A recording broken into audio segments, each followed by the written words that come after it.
The challenges ahead. So last video में हमने discussion की थी कुछ स्कीम्स की, प्रोग्राम्स की, जो कि गवर्नमेंट ने पॉवर्टी को हटाने के लिए चलाए हैं। सो वैसे तो गवर्नमेंट ने बहुत सारे प्रोग्राम्स चलाए हुए हैं, but we discuss some important ones. जो जो बहुत इंपॉर्टेंट है उनको हमने लास्ट वीडियो में डिस्कस किया था। इसका मतलब क्या है कि जो गवर्नमेंट है वो अपनी तरफ से कुछ ना कुछ चीज़ें जो है, कुछ ना कुछ प्रोग्राम स्कीम्स के थ्रू पॉवर्टी को हटाने की कोशिश कर रही है। गवर्नमेंट जो है वो हाथ पे हाथ रख के नहीं बैठी है, वो कुछ ट्राई कर रही है कि पॉवर्टी हटाई जा सके। बट इन सभी प्रोग्राम्स के बाद भी हम गरीबी को पूरे तरीके से हटाने में असक्षम रहे हैं। हम पूरी तरीके से गरीबी को नहीं हटा पाए हैं अपने देश में। तो इससे क्या पता चलता है कि अभी हमारे सामने और बहुत चैलेंजेस हैं। अभी हमारे सामने जो दिक्कत है पॉवर्टी की, वो पूरी तरीके से हटी नहीं है। तो ये जो सेक्शन है उसी के बारे में कि अभी हमारे सामने और दिक्कत है, चैलेंजेस आगे हैं हमारे। Poverty has certainly decline in India. अब हमने इंडिया के बारे में पढ़ा था कि भाई इंडिया का किस तरीके से डेटा चल रहा है। हमने ग्लोबल लेवल पे भी पढ़ा और हमें ये समझ आया कि भाई इंडिया में भी और इवन ग्लोबल लेवल पे भी जो गरीबी है वो कम हुई है। But despite the progress, poverty reduction remains India's most compelling challenge. But India में जो गरीबी में कमी आई है, जो डिक्लाइन हुआ है, वो बहुत ज़्यादा सेटिस्फैक्ट्री नहीं है।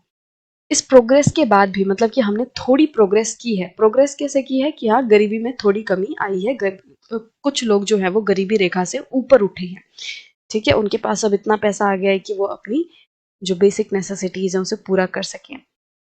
बट जिस स्पीड से गरीबी कम हो रही है वो बहुत स्लो है।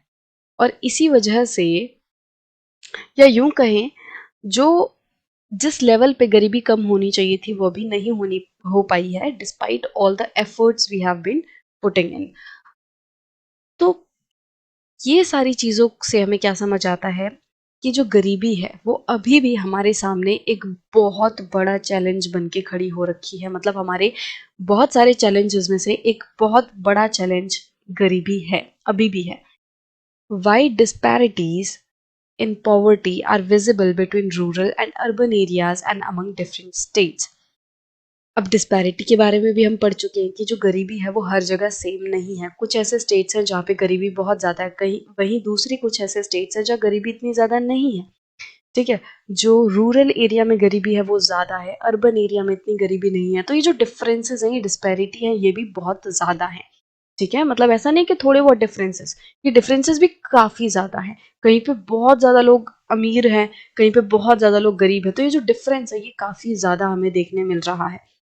तो रूरल एरिया में, अर्बन एरिया में जो डिफरेंस है कि भाई रूरल एरिया में गरीब लोग हैं, अर्बन एरिया में कम गरीब लोग हैं। और इसी तरीके से कोई स्टेट ऐसी है जो बहुत ज़्यादा गरीब हैं जिसमें, या फिर कुछ दूसरी स्टेट ऐसी है जहाँ पे इतने गरीब नहीं है। तो ये जो डिस्पैरिटी है ये काफ़ी ज़्यादा है। तो दिक्कत ये है कि जो डिस्पैरिटी है हमें उसे हटाना है। हमें सब लोगों को एक पायदान पे लाने की कोशिश करनी है कि सब लोग गरीबी रेखा से ऊपर हों, सब लोग अपना पेट भर सके, अपनी बेसिक नेसेसिटीज पूरी कर सकें। Certain social and economic groups are more vulnerable to poverty. अब हमने वल्नरेबिलिटी के बारे में पढ़ा था और इसके साथ साथ हमने एक्सक्लूजन के बारे में पढ़ा था। उससे हमें ये समझ आया कि भाई कुछ ऐसे ग्रुप हैं जो कि और ज़्यादा नाजुक कंडीशन में है। मतलब कि उनके ऊपर बाकी लोगों से ज़्यादा खतरा है कि वो गरीब होंगे। जैसे हमने एससी जो हमारे ग्रुप्स हैं उनकी बात की, हमारे जो एसटी ग्रुप्स हैं उनकी बात की, कि ये कुछ ऐसे ग्रुप्स हैं जिनके ऊपर ज़्यादा खतरा है गरीब रहने का। इस ग्रुप के लोग ऐसे होते हैं, या इस ग्रुप के ऊपर जो सोशियो इकोनॉमिक कंडीशंस है उसकी वजह से इन ग्रुप्स के ऊपर खतरा है। कैसा खतरा है कि इनको सही से अपॉर्चुनिटी नहीं मिलेगी, सही से रिसोर्सेज नहीं मिल पाएंगे, और इनको सही से एजुकेशन नहीं मिल पाएगी, और ओवरऑल इनकी कंडीशन जो है वो पुअर रहेगी। तो ये जो खतरा है, हमारे सामने चैलेंज क्या है, इस खतरे को कम करना। हमें सारे ग्रुप्स को इक्वल बनाना है। ये जो वल्नरेबल ग्रुप्स हैं इनकी कंडीशन को बेटर करना है, इन पे और ज़्यादा ध्यान देना है ताकि इनकी कंडीशन भी सही हो पाए, और जो इनके ऊपर खतरा है गरीबी का बहुत ज़्यादा, वो कम हो सके। Poverty reduction is expected to make better progress in next 10 to 15 years. अब जिस तरीके से हम स्टेप्स वगैरह उठा रहे हैं, जिस तरीके से गवर्नमेंट काम कर रही है, इकोनॉमिक कंडीशंस बेटर हो रही हैं, उन सभी चीज़ों को देख के ऐसा लगता है कि आने वाले 10-15 सालों में कंडीशन थोड़ी बेटर हो जाएगी। मतलब गरीबी में कमी आएगी।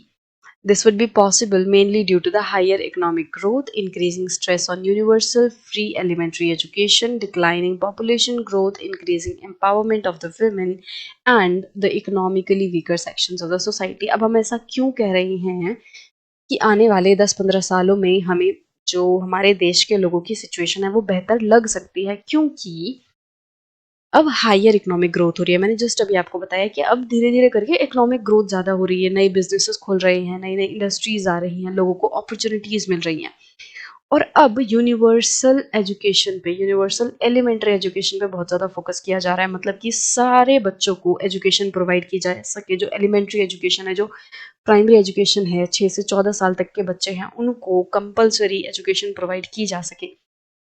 तो अब इस चीज़ पे और ज़्यादा फोकस हो रहा है। जब जो बच्चे हैं वो पढ़े लिखे होंगे, वो एक अच्छे ह्यूमन रिसोर्स बन पाएंगे, और जब अच्छे ह्यूमन रिसोर्स बन पाएंगे तो वो इकोनॉमी में कंट्रीब्यूट करेंगे और वो गरीबी से बाहर निकल पाएंगे। तो इसीलिए हमें उम्मीद की किरण दिखती है कि आने वाले कुछ सालों में, क्योंकि एजुकेशन वगैरह बेटर हो रही है, इकोनॉमिक ग्रोथ हो रही है, तो गरीबी कम होगी। इसके साथ साथ पॉपुलेशन ग्रोथ जो है वो भी डिक्लाइन कर रही है। हमने कॉजेज में पढ़ा था कि एक जो रीजन है गरीबी का इंडिया में आने का, वो ये था कि लो इकोनॉमिक ग्रोथ और हाई पॉपुलेशन ग्रोथ। तो हाई पॉपुलेशन ग्रोथ जो है वो गरीबी को और बढ़ाने का काम करता है। इसका मतलब अगर पॉपुलेशन ग्रोथ लो हो जाएगा तो गरीबी भी घट जाएगी, गरीबी भी क्या हो जाएगी, कम हो जाएगी, लोग जो है बेटर कंडीशन में आ जाएंगे। तो अब क्या हो रहा है, धीरे धीरे आने वाले टाइम में हम ये एक्सपेक्ट कर सकते हैं कि मतलब हमारी पॉपुलेशन जो है, अगर वो कम होगी, अगर वो उसका जो ग्रोथ रेट है, जितनी तेजी से हमारे देश में पॉपुलेशन बढ़ रही थी, अगर उतनी तेजी से ना बढ़े, थोड़ा स्लो रेट हो जाए, तो उससे क्या होगा, हमारे देश में थोड़ी सी कंडीशन बेटर हो जाएगी। मतलब पॉपुलेशन की वजह से बहुत ज्यादा प्रेशर नहीं होगा। राइट। इसके साथ साथ अब वुमेन की एम्पावरमेंट हो रही है, औरतों को पढ़ाया लिखाया जा रहा है, वो और ज़्यादा सशक्त हो रही हैं, वो अपने पैरों पे खड़ी हो पा रही हैं, वो अलग अलग डिसीजंस ले रही हैं, और देश के अलग अलग स्फेयर्स में, इकोनॉमी के अलग अलग स्फेयर्स में वो हिस्सा ले रही हैं। तो अब हमारे पास और ज़्यादा ह्यूमन रिसोर्स हो गए। ह्यूमन रिसोर्स मतलब क्या है, वो पर्सन पढ़ा लिखा होना चाहिए, उसकी अच्छी हेल्थ होनी चाहिए, मोटिवेटेड होना चाहिए, उसके पास स्किल होनी चाहिए। अब चाहे औरत हो चाहे आदमी हो, आप उसको अगर अच्छा पढ़ाओगे लिखाओगे, अगर उसको अच्छी हेल्थ दोगे, तो चाहे आदमी चाहे औरत, वो अपने आप ही एक अच्छा रिसोर्स बन जाएगा। क्यों? क्योंकि आपने उसको अच्छी एजुकेशन, अच्छी हेल्थ प्रोवाइड कराई है। तो अब क्या हो रहा है, क्योंकि हम धीरे धीरे करके वुमेन एम्पावरमेंट की तरफ और ज़्यादा बढ़ रहे हैं, अब हम औरतों को भी, जो मतलब अ, अब जो पेरेंट्स अब अपनी गर्ल चाइल्ड को भी पढ़ा रहे हैं, तो उससे क्या हो रहा है कि जो हमारे देश में वुमेन हैं वो भी अब इकोनॉमी में बड़े लेवल पे कंट्रीब्यूट कर रही है, जिससे क्या हो रहा है, ओवरऑल हमारे देश की सिचुएशन अच्छी हो रही है। मान लो पहले जो है किसी फैमिली में सिर्फ एक पर्सन कमाता था, हस्बैंड कमाता था, बट अब क्या हो रहा है, अब जो वाइफ है वो भी कमा रही है, तो उनकी इनकम अब डबल हो रही है, तो उनकी कंडीशन अच्छी होगी कि नहीं होगी। Now the official definition of poverty, however, captures only a limited part of what poverty really means to people.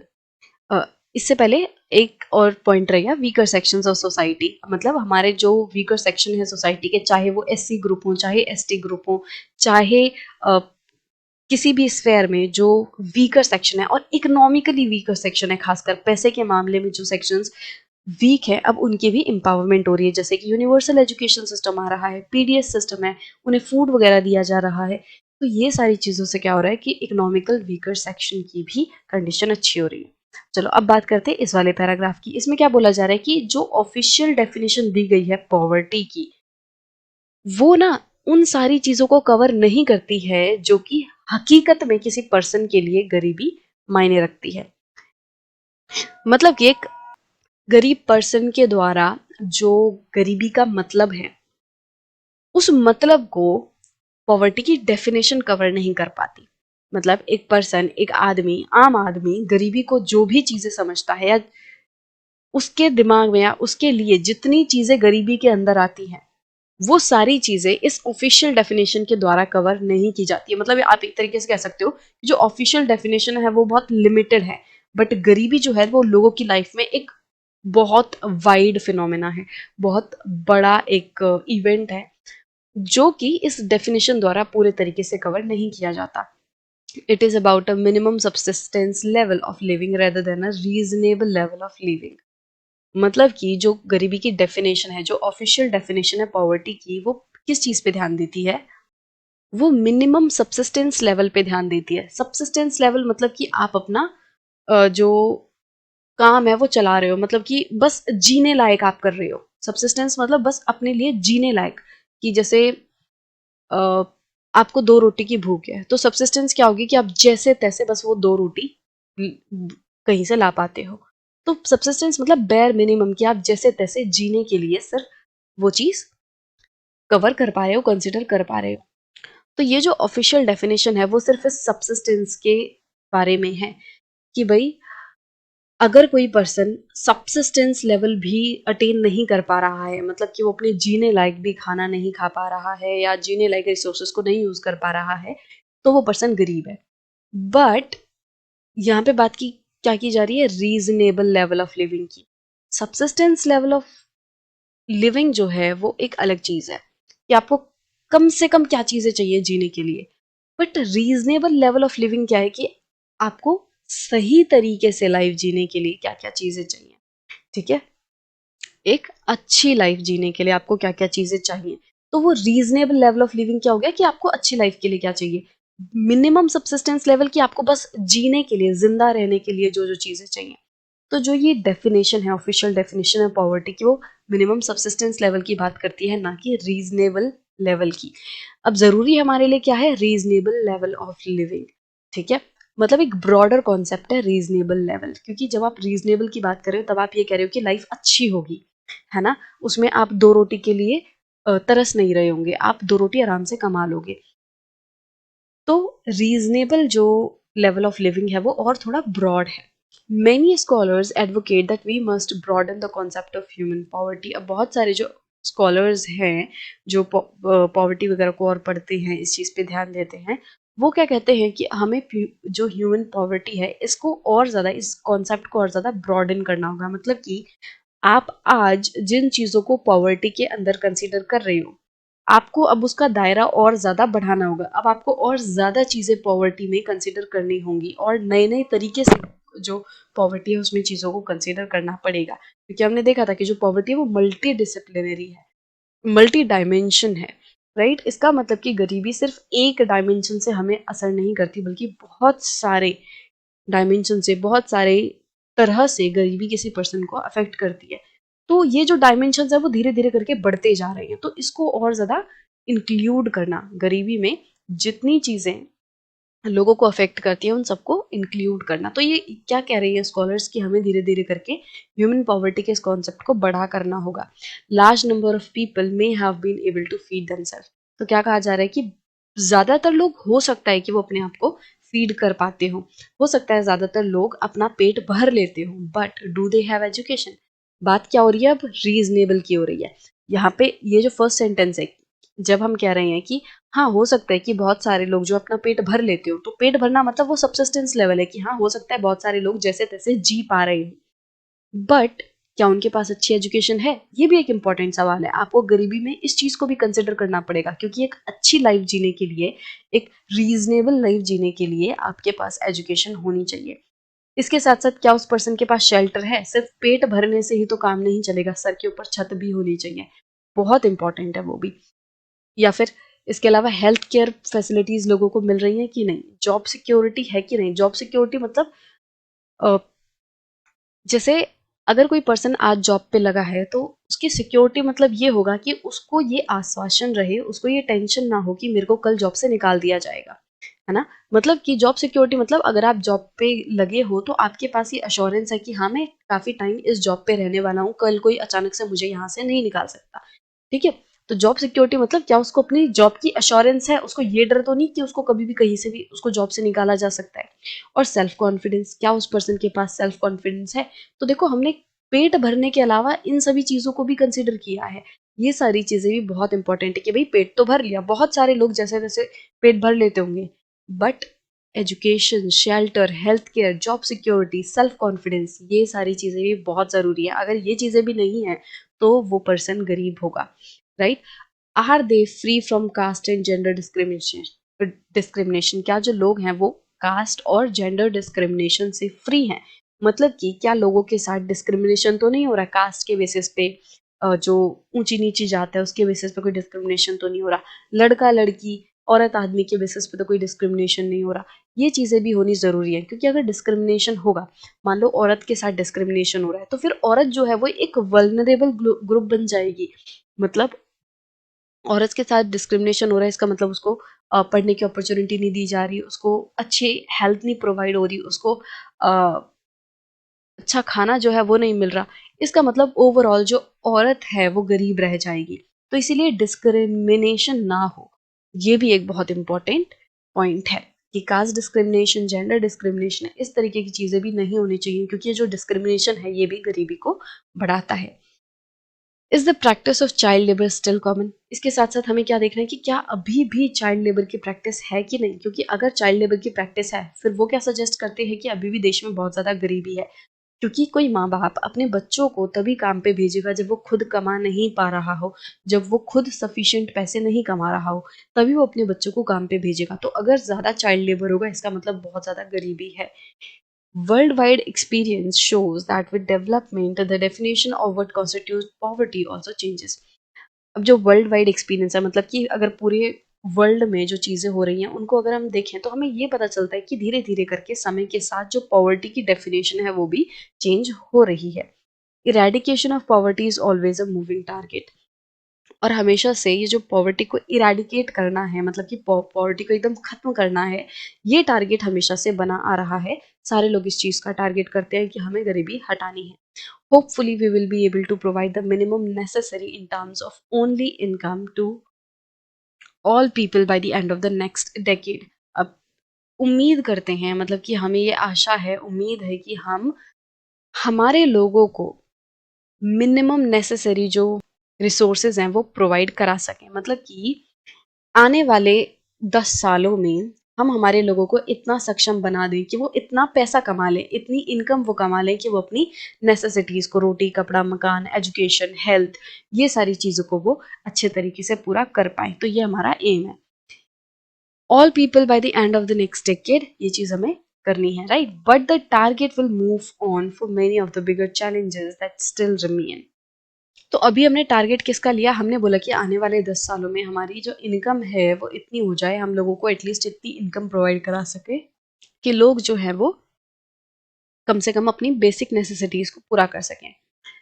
But ऐसा नहीं है कि जब हम ये चीज एम करते हैं तो इसके साथ हमारी सारी प्रॉब्लम सॉल्व हो जाएगी। नहीं, प्रॉब्लम अभी भी रहेगी, हमारे पास और भी काफी सारे टारगेट रहेंगे जो कि हमें पूरे करने होंगे।